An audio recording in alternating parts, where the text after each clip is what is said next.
عزیزان گرامی، جیسے ہی ایام حج شروع ہوتے ہیں، ایک ایمان والے کے دل میں بہت سی باتیں، بہت سے واقعات، بہت سی مقدس ہستیاں، ان کا ذکر اس کے دل و دماغ میں، اس کے قلب پر چھایا رہتا ہے۔ اور ایام حج میں بہت سارے واقعات اور بہت سارے معاملات حضرت سیدنا ابراہیم خلیل اللہ علی نبینا وعلیہ الصلاۃ والتسلیم کی ذات والا صفات کے حوالے سے اہل ایمان یاد کرتے ہیں۔ حج، اس کے بعد بیت اللہ کی تعمیر، صفا و مروہ، اور وہاں کے رہنے والوں کے لیے دعا، رسول اللہ صلی اللہ علیہ وآلہ وسلم کا انہیں اپنا جد قرار دینا، اور دعا میں ابراہیم اور آل ابراہیم کو یاد رکھنا درود کی شکل میں، تو یہ وہ مظاہر ہیں کہ جن کی وجہ سے ہر بندہ مومن حضرت سیدنا ابراہیم علی نبینا وعلیہ الصلاۃ والتسلیم کو ان دنوں میں بکثرت یاد کرتا ہے۔ قربانی کا معاملہ ہو اور بہت سارے دیگر معاملات، تو ہم کتاب اللہ کے حوالے سے، قرآن مجید کے حوالے سے، کہ اللہ تعالیٰ نے اپنی کتاب میں حضرت سیدنا ابراہیم علی نبینا وعلیہ السلام کے حوالے سے کیا کیا باتیں ارشاد فرمائی اور کس انداز میں حضرت سیدنا ابراہیم علیہ السلام کا ذکر کیا۔ یاد رہے کہ علماء مفسرین یہ لکھتے ہیں کہ ابراہیم علیہ السلام کو ابو الانبیاء کہا جاتا ہے۔ قرآن اٹھائیے تو قرآن میں اللہ تعالیٰ جل وعلا فرما رہا ہے وَاذْكُرْ فِي الْكِتَابِ ابراہیم۔ اے محبوب صلی اللہ علیہ وسلم، آپ کتاب میں ابراہیم علیہ السلام کا ذکر کیجئے۔ اِنَّهُ كَانَ صِدِّيقًا نَبِيًّا، بے شک وہ نہایت سچے نبی۔ اب ابراہیم علیہ السلام کا ذکر کرنے کا حکم اللہ تعالیٰ نے محبوب کریم علیہ السلام کو دیا، اور اہل ایمان ان تمام آیات بینات کو پڑھتے ہیں جن میں اللہ تعالیٰ نے حضرت سیدنا ابراہیم علیہ الصلاۃ والتسلیم کی تعریف بیان فرمائی۔ اللہ تعالیٰ سورہ صافات میں فرماتا ہے کہ اِنَّهُ مِنْ عِبَادِنَا الْمُؤْمِنِينَ، وہ ہمارے اعلیٰ درجے کے کامل بندوں میں سے ہیں۔ اِنَّهُ مِنْ عِبَادِنَا الْمُؤْمِنِينَ، سیدنا ابراہیم ہمارے اعلیٰ درجے کے جو بندے ہیں، ان میں جو کامل بندے ہیں، ان میں سے ایک حضرت ابراہیم علیہ السلام۔ ابراہیم علیہ السلام کو اللہ تعالیٰ نے یہ شرف بخشا۔ امت کہتے ہیں ایک جماعت کو، ایک جتھے کو، کثیر افراد کو۔ ابراہیم علیہ الصلاۃ والتسلیم کا معاملہ کچھ ایسا ہے کہ آپ نے تنے تنہا ایسے بہت سے کام سر انجام دیے جو ایک امت کرتی ہوتی ہے، جو ایک جماعت کرتی ہے۔ ابراہیم علیہ السلام نے وہ ایک جماعت کے کرنے والے کام تنے تنہا کیے۔ یہ آیت ہم سب کو دعوت فکر دیتی ہے۔ فرمایا ان ابراہیم کان امہ، ابراہیم علیہ السلام اپنی ذات میں ایک امت تھے۔ ایک آدمی تنہا ہے اور وہ تنہا پورے معاشرے کی برائیوں کے خلاف کھڑا ہوا، معاشرے کے خلاف تنہا کھڑے ہونے والی ذات ابراہیم علیہ السلام کی ہے۔ آج ہم بہت سارے معاملات میں ایسا ہوتا ہے کہ کہیں ایک اسٹیپ بیک لے لیتے ہیں، فرنٹ سے بیک پر چلے جاتے ہیں، مصلحت پسندی کا شکار ہو جاتے ہیں۔ ابراہیم علیہ الصلوۃ والتسلیم کی ذات کی طرف دیکھیے تو آپ کو لگے گا کہ استقامت کسے کہتے ہیں، اور اپنے حقوق پر ڈٹے رہنا، اپنی ذمہ داریوں پر کھڑے رہنا، یہ کس کا نام ہے؟ اور پورا معاشرہ ابراہیم علیہ السلام کے خلاف ہے۔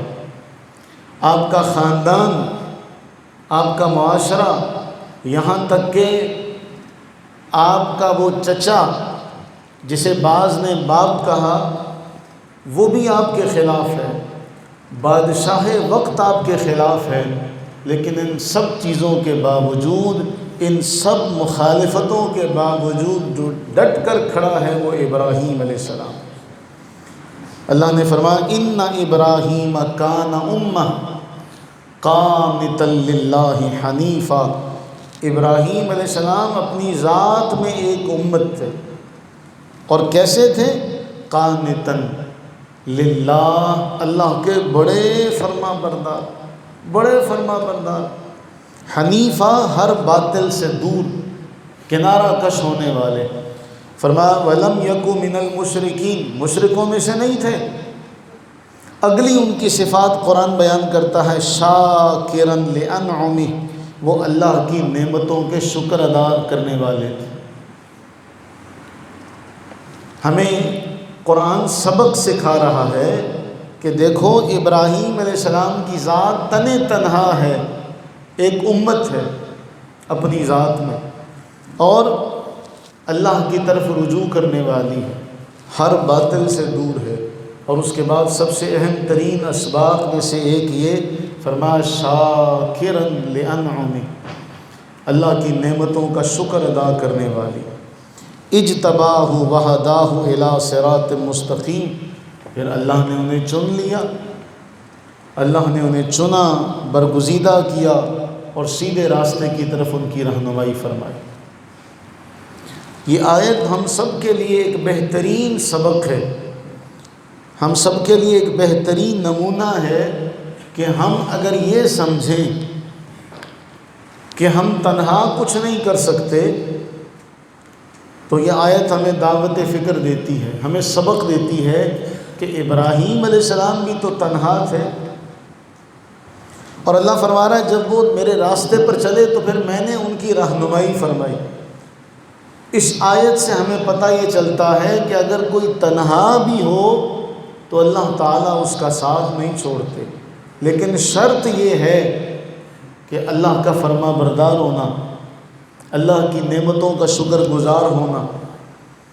ابراہیم علیہ الصلوۃ والتسلیم کے بالمقابل پورے افراد ہیں، پوری قوم ہے، پورا مجمع ہے، اس دور کے تمام افراد ہیں، لیکن ان کا آج تذکرہ کوئی نہیں کرتا۔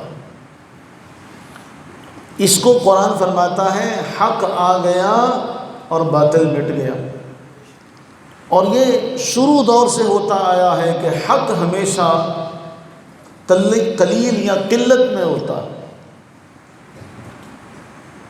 یہ معیار نہیں ہوتا کہ ہم تھوڑے ہیں یا زیادہ ہیں۔ اللہ تعالیٰ نے ابراہیم علیہ السلام کو اکیلے ہونے کے باوجود کہا کہ یہ اکیلے نہیں ہیں، یہ ایک فرد نہیں ہے، ابراہیم کسی فرد کا نام نہیں، فرمایا کہ ابراہیم اپنی ذات میں ایک امت ہے جس نے ہر طرح کی مخالفت مول لی، لیکن اللہ تعالیٰ جل وعلا کے راستے کو نہیں چھوڑا، اور اتنا مقام و مرتبہ ملا ابراہیم علیہ السلام کو، میں آگے نشستوں میں ذکر کروں گا۔ اللہ تعالیٰ نے اتنا نوازا کہ تین امتیں اس بات کا دعویٰ کرتی ہیں کہ ابراہیم علیہ السلام ہمارے ہیں۔ اب اس کی تفصیل میں اگر جائیں، ابراہیم علیہ السلام کا قد ہر اعتبار سے اتنا بڑا، اتنا بلند، یہودی کہتے کہ ابراہیم علیہ السلام ہمارے، نصرانی کہتے کہ ابراہیم علیہ السلام ہمارے، اور اس امت محمدیہ علی صاحبہ الصلاۃ والتسلیم کے ماتھے کا جھومر ہے کہ ابراہیم علیہ السلام ہمارے ہیں۔ قرآن نے اس بات کی گواہی دی، ما کان ابراہیم یہودیا ولا نصرانیا ولکن کان حنیفا مسلما، کہ ابراہیم یہودی بھی نہیں تھے، ابراہیم نصرانی بھی نہیں تھے، بلکہ وہ حنیف، ہر باطل سے دور اور اللہ کے فرما بردار تھے۔ یہود ہوں، نصارہ ہوں، اپنی تمام خرافات کے لیے سہارا ابراہیم علیہ السلام کا لیا کرتے تھے۔ اور آگے اس کو مزید اگر پھیلا دیں،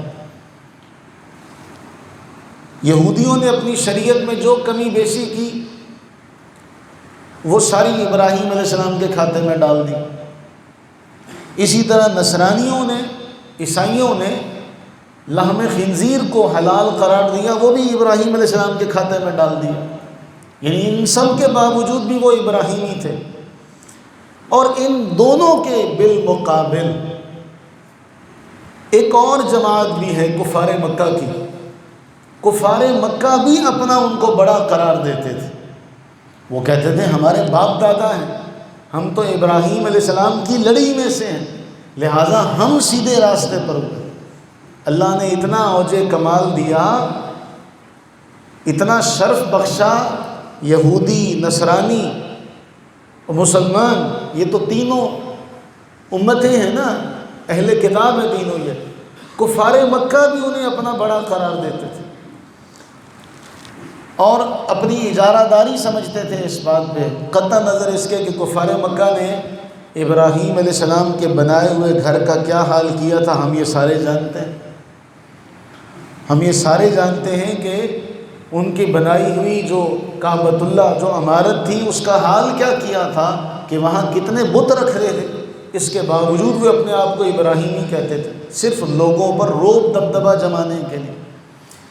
تو یہودی بھی کہتے تھے ہم ابراہیمی ہیں، نصرانی بھی کہتے تھے ہم ابراہیمی ہیں، مشرکین مکہ بھی کہتے تھے کہ ہم ابراہیمی ہیں، لیکن یہ تینوں اپنے دعوے میں جھوٹے تھے۔ اللہ تعالیٰ نے چوتھی جماعت جو سچی جماعت ہے، اسے ابراہیم علیہ السلام کا جانشین قرار دیا۔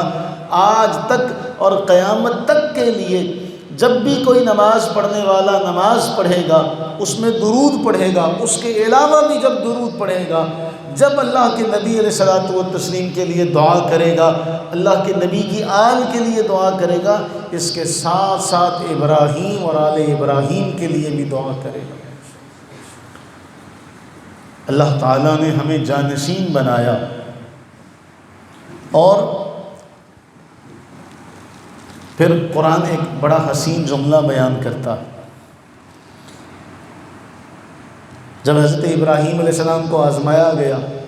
اب یہ ایک بڑی اہم بات ہے، یہاں سے ہمیں مقام نظر آ گیا، ہمیں مقام نظر آیا کہ ایک ہستی اتنے بڑے مقام پر ہے کہ یہودی بھی کہتے ہیں کہ ہم ابراہیمی ہیں، نصرانی بھی کہتے ہیں کہ ہم ابراہیمی ہیں، کفار مکہ بھی کہتے ہیں کہ ہم ابراہیمی ہیں۔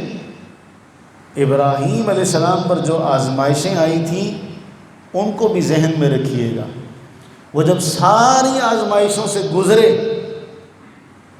ایک بات بچوں کے لیے بہت اہم ہے، اللہ تعالیٰ نے انعام، رحمت ذکر کرتے ہوئے فرمایا، اے ابراہیم، چونکہ اب آپ ہر امتحان میں کامیاب ہو گئے ہیں، وَإِذِ ابْتَلَىٰ ابراہیم، جب ابراہیم کو آزمایا ان کے رب نے چند باتوں میں، فَأَتَمَّهُنْ، اور وہ ان ساری باتوں میں پورا اترے، اللہ تعالیٰ نے انعاماً فرمایا، اِنِّی جَاعِلُكَ لِلنَّاسِ اماما، اے ابراہیم ہم آپ کو اب امام بناتے ہیں لوگوں کا، ہم آپ کو امام بناتے ہیں۔ اللہ نے امام قرار دیا ابراہیم علیہ السلام کو، اللہ نے امت قرار دیا ابراہیم علیہ السلام کو۔ اچھا، جب یہ شرف ملا، یہاں ذہن میں رکھیے گا قرآن کی اس آیت کو اور اپنے کردار کو۔ ہم مصیبت میں تو سب کو پکار لیتے ہیں، سب کو یاد رکھتے ہیں، لیکن جب ہم پر کرم ہوتا ہے، خوشحالی آتی ہے، تو پھر ہم اکثر کو بھول جاتے ہیں۔ ابراہیم علیہ الصلوۃ والتسلیم نے جب اللہ نے ان پر انعام فرمایا، اور انعام فرماتے ہوئے اللہ تعالیٰ فرما رہا ہے انی جاعلک للناس اماما، اے ابراہیم میں آپ کو لوگوں کا امام بنا رہا ہوں، امام بنانے والا ہوں۔ ابراہیم علیہ السلام نے عرض کی وَمِن ذُرِّيَّتِي، اے اللہ میں اکیلا نہیں بننا چاہتا، میں اکیلا امام نہیں بننا چاہتا۔ وَمِن ذُرِّيَّتِي، اے اللہ میری اولاد۔ اللہ نے ایک جملہ قانون بنا دیا، لا ینال عہد الظالمین، آپ کی اولاد میں جو ظالم ہوں گے ان کو ہمارا وعدہ نہیں پہنچے گا، جو ظالم نہیں ہوں گے وہ سارے امام ہوں گے، جو ظالم نہیں ہوں گے وہ سارے امام ہوں گے، ظالموں کو ہمارا وعدہ نہیں پہنچتا۔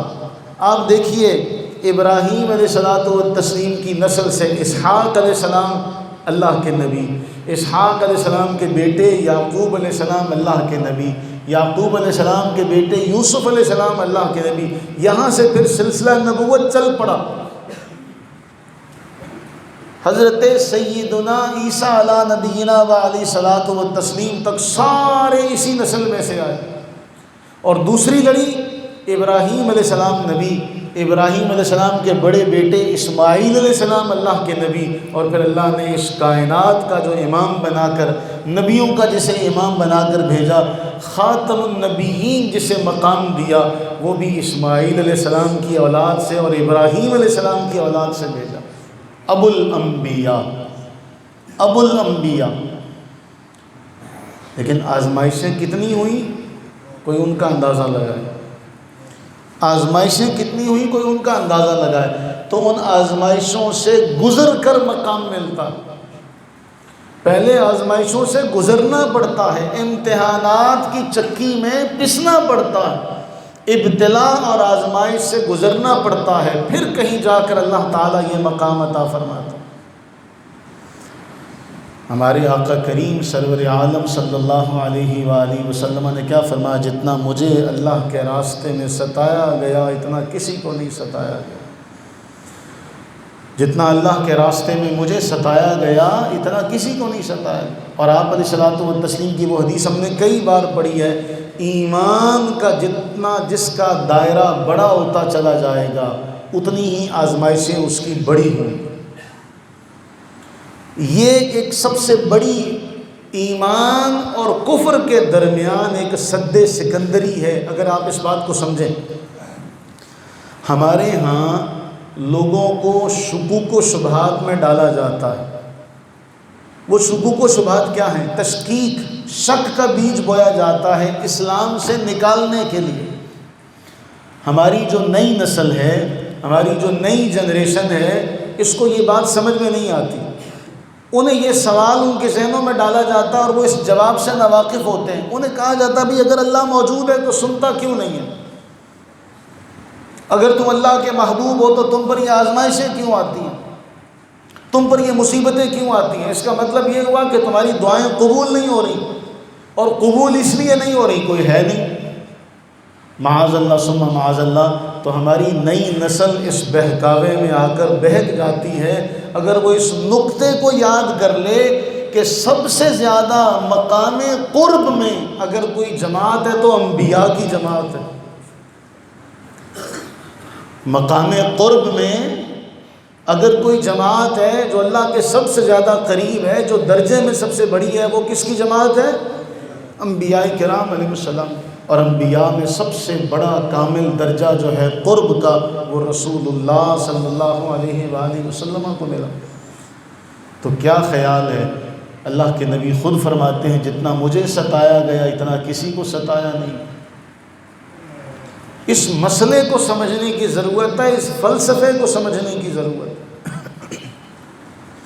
تو اس بات کو سمجھیے گا کہ بھئی اس کا یہ معنی نہیں ہے کہ تم پر آزمائشیں آ رہی ہیں تو تمہاری دعائیں قبول نہیں ہو رہی۔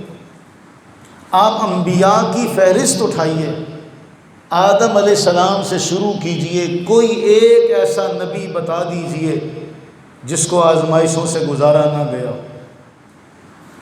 آدم علیہ السلام سے سفر شروع کریں، کہاں کہاں اللہ تعالیٰ جس جس نبی کا آپ کو تذکرہ فرمائے گا اس کی آزمائشوں کا ذکر ساتھ ہی کرے گا۔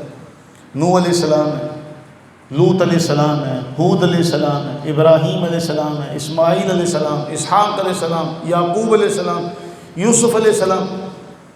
کہاں آپ کو لگتا ہے کہ اللہ نے انبیاء کو نہیں آزمایا؟ اور یہ تو چلے ہو سکتا ہے کوئی جانتا ہو کوئی نہ جانتا ہو، رسول اللہ صلی اللہ علیہ وسلم کے بارے میں تو چند ایک باتیں سارے جانتے ہیں، لیکن کیا کریں ہم پر ٹولہ وہ مسلط کیا گیا جو یہ چاہتا ہے کہ ان کی شناخت، ان کی جو پہچان ہے کسی طریقے سے ان سے لے لی جائے، ان کی پہچان کسی طریقے سے ان سے چھین لی جائے۔ ہمارے دور میں اسلامیات کی کتب میں یہ ساری باتیں پڑھائی جاتی تھی، یہ سب چیزیں موجود ہوتی تھی کہ ایک مسلمان اگر انبیاء کرام علیہ السلام کے بارے میں نہیں جانتا تو کم از کم اپنے نبی کے بارے میں تو جاننے والا ہو۔ اسلامیات کی کتاب کھولتے، اس میں سارے غزوات کا ذکر ہوتا، نبی علیہ الصلوۃ والتسلیم کی ذات کا ذکر ہوتا، اس میں جہاد کا تذکرہ ہوتا۔ آج ان نامور شخصیات کو جن کا اللہ نے قرآن میں ذکر کیا، ان کو نکال کر ان کی جگہ دنیا دار، شرابی، کبابی، دنیا کے چند ایک مورخین، ان کا نام لکھا دیا گیا، ان کا نام درج کرا کے ان کا کردار پڑھایا گیا۔ جن کا اللہ نے کردار کی گواہی دی ان کے بارے میں آپ کا صفحہ جو تھا بالکل خالی کر دیا۔ کیا خبر آپ کے ساتھ کیا کیا وارداتیں ہوتی رہی ہیں؟ آپ کو کیا خبر کہ سب خون مارا گیا آپ کی تاریخ پر، آپ کو کوئی خبر نہیں۔ ابھی اسی گزشتہ ہفتے عجلت میں، جلدی میں قانون پاس کیا گیا جی کم از کم شادی کی عمر 18 سال ہے۔ اسلام یہ کہتا ہے کہ بچہ بچی بالغ ہو جائے تو ان کی شادی کی جا سکتی ہے۔ اب اگر اس میں کوئی تاخیر کرتے ہیں اپنی مرضی سے ماں باپ تو کر سکتے ہیں، لیکن قانون کو کسی نے یہ اختیار نہیں دیا کہ وہ شادی کے لیے 18 سال کی عمر مقرر کرے، جبکہ ہماری آئین کی کتاب میں لکھا ہے کہ کوئی قانون خلاف سنت نہیں بنے گا، لیکن خلاف سنت قانون بنانے والے یہی لوگ ہیں جو اس کتاب اور اس آرٹیکل کو اپنا سب کچھ مانتے ہیں، اور ہمارے لوگوں کو خبر تک نہیں ہوتی کہ یہ قانون پاس ہو چکا ہے۔ یہ قانون پاس ہو چکا ہے کہ جی ہمارے اسمبلی میں بیٹھے ان نام نہاد پڑھے لکھے یتیم العلم لوگوں نے، جو دین سے نابلد اور دین سے بے بہرا اور ناآشنا لوگ ہیں، انہوں نے قانون پاس کر دیا جی 18 سال کی عمر کی شرط ہونی چاہیے۔ تو جو کم عمر کی شادیاں ہیں، مفتی منیب الرحمان صاحب نے اپنے کالم میں لکھا، یہ کم عمر کی شادیاں یہ وڈیرے لوگ ہی کرتے ہیں، جن کو قانون اور حکومت کی پشت پناہی حاصل ہوتی ہے، عام لوگ یہ کام نہیں کرتے۔ تو آپ کی تاریخ پر شب خون مارا گیا۔ آج نہ آپ کو غزوہ احزاب کا پتہ، آپ کو غزوہ احزاب کا علم نہیں ہے، آپ کو غزوہ تبوک کا علم نہیں ہے۔ یہ تو وہ بڑی مشہور جنگیں ہیں، ان سے پیچھے چلے جائیں تو جنگ احد ہے، جنگ بدر ہے، جن کا اللہ نے قرآن میں ذکر کیا ہے۔ ان جنگوں کے بارے میں بھی آپ کو کتابوں میں جو مواد تھوڑا بہت تھا وہ بھی نکال دیا گیا، آپ کو بالکل بے بہرا کر دیا گیا۔ تو پھر ہم وہ تاریخ کی وہ شخصیات جن کے بارے میں ہمیں کچھ جاننا تھا، ہم کیسے جانتے ہیں؟ ہمیں وہ نامور مغربی مورخین مفکرین کے نام رٹا دیے گئے، جن کا ہمارے پیشوا اور ہمارے مقتدا اور ہمارے آئیڈیل وہ نہیں ہیں۔ ہمارے مقتدا، ہمارے پیشوا، ہمارے آئیڈیل آدم علیہ السلام سے شروع ہوتے ہیں، محمد الرسول اللہ صلی اللہ علیہ وسلم کی ذات پر مکمل ہوتے ہیں، اور پھر محمد الرسول اللہ صلی اللہ علیہ وسلم کے فرمان کی روشنی میں حضرت صدیق اکبر رضی اللہ تعالیٰ عنہ سے شروع ہوتے ہیں، اور یہ سارے صحابہ اور اہل بیت اطہار یہ ہمارے مقتدا پیشوا، ہمارے آئیڈیل یہ لوگ ہیں۔ لیکن بدقسمتی سے ہمارے جو آئیڈیلزم ہے اس کے اوپر ایسی گہری چھاپ لگی کہ آج ہمیں اپنی تاریخ کا بھی پتہ نہیں، تو ہم اس بہکائے میں آ گئے کہ جی اللہ سنتا نہیں ہے، ہم اللہ کے پیارے ہیں تو اللہ یہ کیوں نہیں کرتا؟ تو اللہ تعالیٰ نے قانون بنایا ہے، وہ قانون اس نے کسی کے لیے تبدیل نہیں کیا، اس کے انبیاء ہوں اس کے لیے، ان کے لیے بھی اس نے وہ قانون تبدیل نہیں کیا آزمائش کا، تو میرے اور آپ کے لیے کیسے بدلی کیا جا سکتا؟ ہمارے ہاں ابھی ان دنوں حالیہ دنوں وزیرستان میں بچے ڈرون حملے میں شہید ہوئے، ان بچوں کے بارے میں ہمارے حکومتی وزراء مذمتی بیان تک نہیں دے سکے۔ کس نے مارے؟ او بھائی گونگے بہرے ہو گئے ہو، کچھ تو اپنی زبان سے جملے نکالو کہ یہ جو بچے اس ڈرون حملے میں شہید ہوئے ہیں یہ ناحق خون ہے، یہ وزراء اس کے بارے میں مذمتی بیان تک نہیں جاری کر سکے۔ ایسے لوگوں کے ہاتھ میں ہماری لگام ہے، ایسے لوگوں کے ہاتھ میں ہماری باغ ڈور ہے، ایسے لوگ میری اور آپ کی زندگی کا فیصلہ کرنے والے ہیں، تو وہ خاک فیصلہ کریں گے؟ جو ہم میں سے ہی نہیں، جن کا سر درد کرے تو باہر بھاگتے ہیں، وہ تو ہمارے مقتدا اور پیشوا بنے ہوئے، انہیں ہماری پریشانیوں کا علم کیا ہوگا؟ انہیں کسی پیٹرول پمپ کے اوپر کام کرنے والے مزدور جس کی مزدوری مہینے کی 18,000 12,000 16,000 ہے، ان کو کیا فکر ہوگی کہ وہ مزدور کیسے گزارا کرتا ہوگا؟ انہیں ایک دہاڑی دار کی فکر کیسے ہوگی؟ وہ تو خود چمچماتی ہوئی گاڑیوں میں بیٹھتے سفر کرتے ہیں، طیاروں میں گھومتے ہوئے، کیا فکر کہ یہ ہمارے عوام کس حال میں ہیں؟ عوام کل انعام ہے، ان کو نہیں پتہ، انہوں نے ہمارے اوپر ایسا شب خون مارا، ہماری تاریخ مسخ کر کے رکھتے، ایسے ایسے لوگ ہم پر حکمران مسلط ہوئے جو ظلم کو ظلم نہیں کہہ سکتے، برائی کو برائی نہیں کہہ سکتے۔ بہرحال اللہ تعالیٰ نے ابراہیم علیہ السلام کا ذکر فرمایا، اور ابراہیم علیہ السلام کے تذکرے میں ایک سب سے حسین جو ایک لڑی ہے، اس لڑی سے ایک پہلا موتی ابراہیم علیہ السلام جاتے ہیں بادشاہ وقت کے پاس، اور بادشاہ وقت سے ابراہیم علیہ السلام بحث مباحثہ شروع ہوتا ہے۔ وہ اللہ تعالیٰ کا منکر ہے، نمرود کے پاس ابراہیم علیہ السلام جا کر اپنی دعوت پیش کرتے ہیں، ربی الذی یحیی و یمیت، میرا رب وہ ہے جو زندہ کرتا ہے، میرا رب وہ ہے جو زندہ کرتا ہے اور مارتا ہے۔ آگے سے وہ بادشاہ تھا،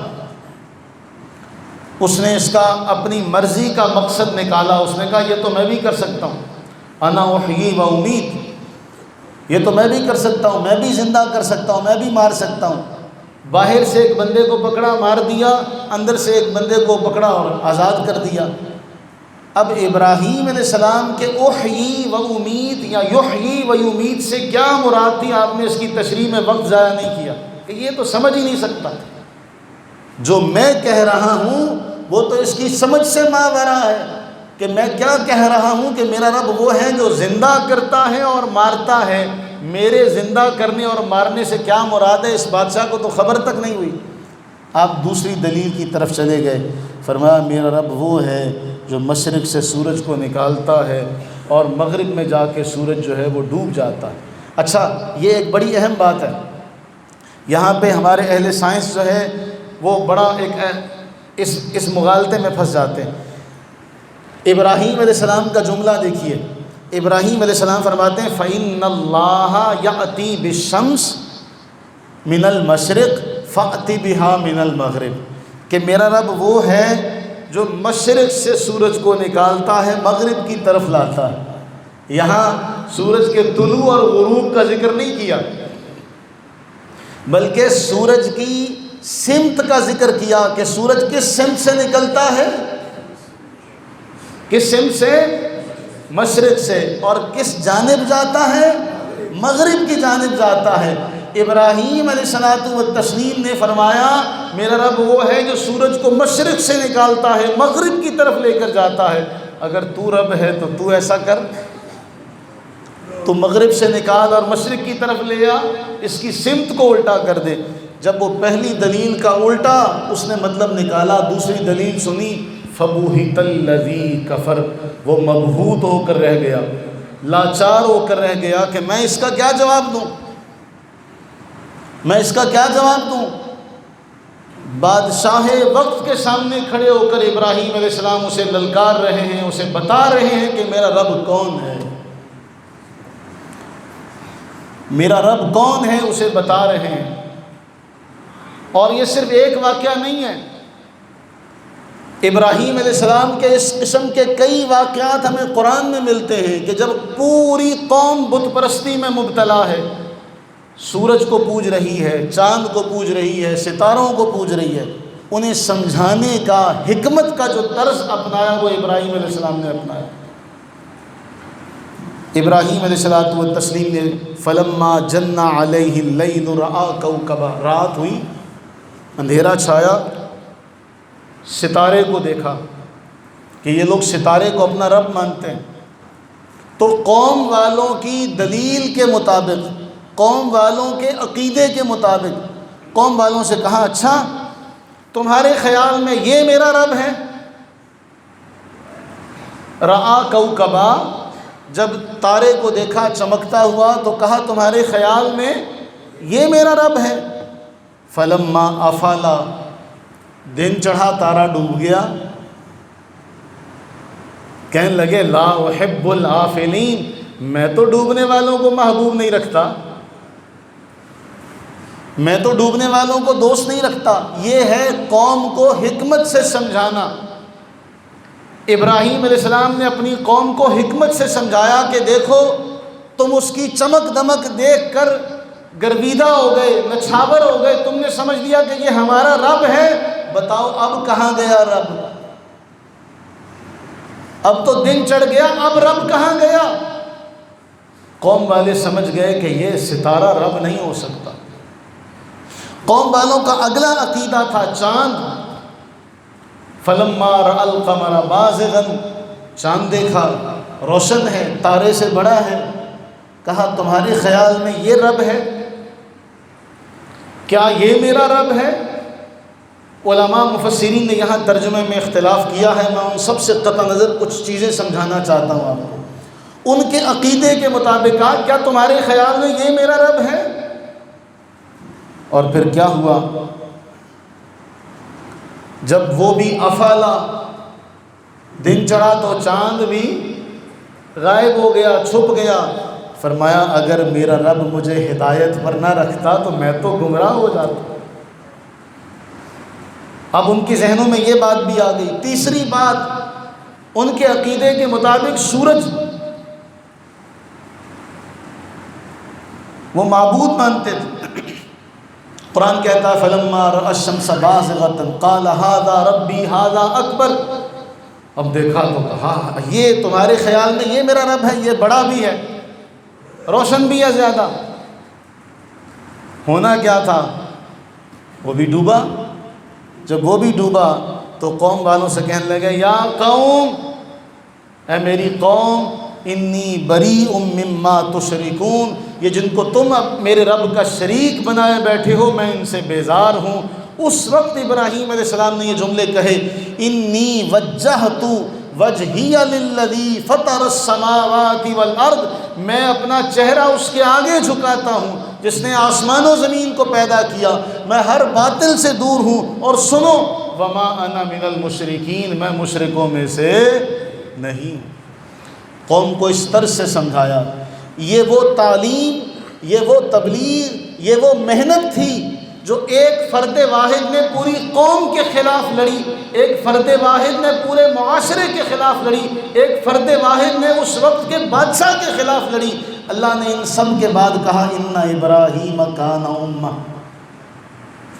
کہ ابراہیم اپنی ذات میں ایک امت ہے۔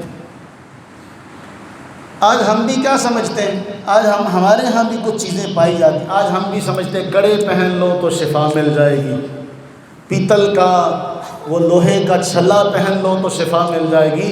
جس کو اللہ کے نبی صلی اللہ علیہ وآلہ وسلم نے ہمارے لیے جائز قرار نہیں دیا، وہ ہمارے لیے شفا کیسے ہو سکتی ہے؟